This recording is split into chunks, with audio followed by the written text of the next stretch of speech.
Tropical rain forest उन क्षेत्रों में बसते हैं जो साल भर लगभग सामान्य से भारी वर्षा प्राप्त करते हैं। इन जंगलों में कई पेड़ हैं जिनकी वजह से सूरज की रोशनी जमीन पर नहीं जाती है और जमीन पर वनस्पतियों की किसी भी छोटी प्रजाति का बहुत कम विकास होता है। दोस्तों, आज हम भारत के ट्रॉपिकल रेन फॉरेस्ट के बारे में इस वीडियो में बताएंगे, तो चलिए शुरू करते हैं। Andaman island tropical rain forest Bharat में ट्रॉपिकल सदाबहार वन का सबसे अच्छा उदाहरण अंडमान और निकोबार द्वीप समूह में पाया जाता है।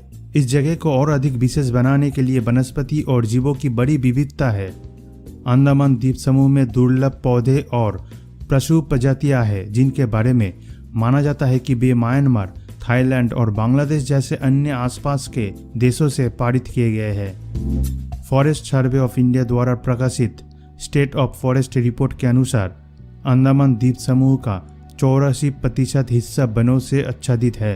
अंडमान द्वीप में जंगलों की 12 अलग अलग किस्म के हैं, उनमें से कुछ है छोटे छोटे जंगल।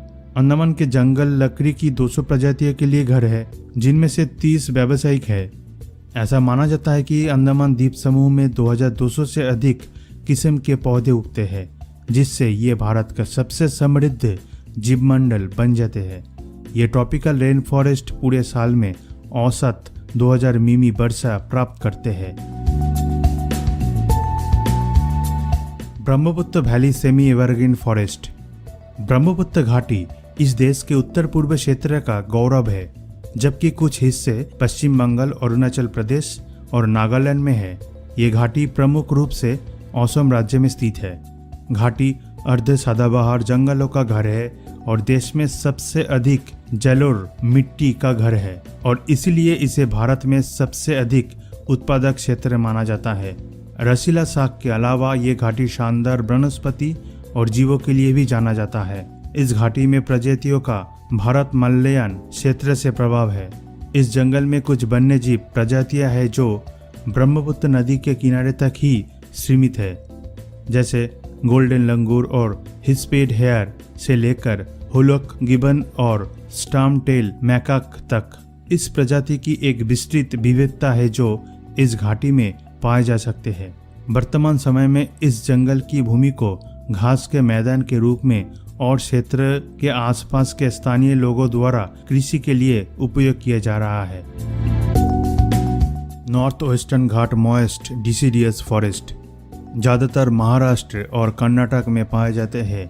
नम पर्णपाती जंगलों का एक खंड पश्चिमी घाट के उत्तरी भाग में पाया जा सकता है, जो लगभग 30,000 वर्ग किलोमीटर के कुल क्षेत्रों को कवर करता है। समृद्ध और घने वन आवरण दक्षिण पश्चिमी महाराष्ट्र से शुरू होते हैं और दक्षिण भारत में कर्नाटक और केरल तक फैले हुए हैं। वनस्पति और जीवों से समृद्ध एक अन्य क्षेत्र पश्चिमी घाट जानवरों की 1100 से अधिक प्रजातियों का घर है, जिनमें से 200 से अधिक उस क्षेत्र के लिए स्थानिक है। पश्चिमी घाट वन भूमि एशिया में सबसे बड़ी हाथी आबादी वाले क्षेत्र के लिए भी प्रसिद्ध है। हालांकि इस क्षेत्र में एक बड़ी चिंता वन भूमि का तेजी से शहरीकरण है, क्योंकि आंकड़ों के अनुसार मूल वन भूमि का 2/3 हिस्सा विहीन हो गया है। ओडिशा सेमी एवरग्रीन फॉरेस्ट ये वन न तो स्थानिकता पर ऊंचे है और न ही एक प्रजाति समृद्ध अहंकार के। फिर भी ये जंगल टाइगर, एलिफेंट, गोड जैसे बड़े कोसरों जीवों के लिए घर है। जंगल की उत्पत्ति गोंडवाना भूमि से हुई है, इसलिए इन जंगलों में एक प्राचीन बायोटा का घर है। इस क्षेत्र में वनस्पतियों की प्रजाति को 3 लेयर में विभाजित किया गया है। साउथ वेस्टर्न घाट मॉइस्ट डिसीडुअस फॉरेस्ट ये वन डेक्कन प्रायद्वीप में सबसे अधिक स्थानिक और प्रजाति से भरपूर वनस्पतियां हैं। टाइगर, एलिफेंट, गोर जैसे बड़े जानवर इन जमीनों पर रहते हैं। 16 जंगलों के घास के मैदान और पैच इन पर्णपाती जंगलों की विशेषता है।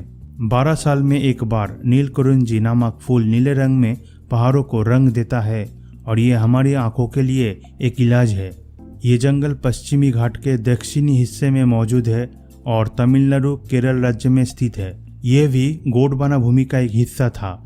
विभिन्न मौसमों के दौरान यहाँ पर वर्षा 250 से 800 सेमी के बीच कभी भी होता है। इस वजह से निवास स्थान में विभिन्नता है और उच्च स्थानिकवाद देखा जाता है।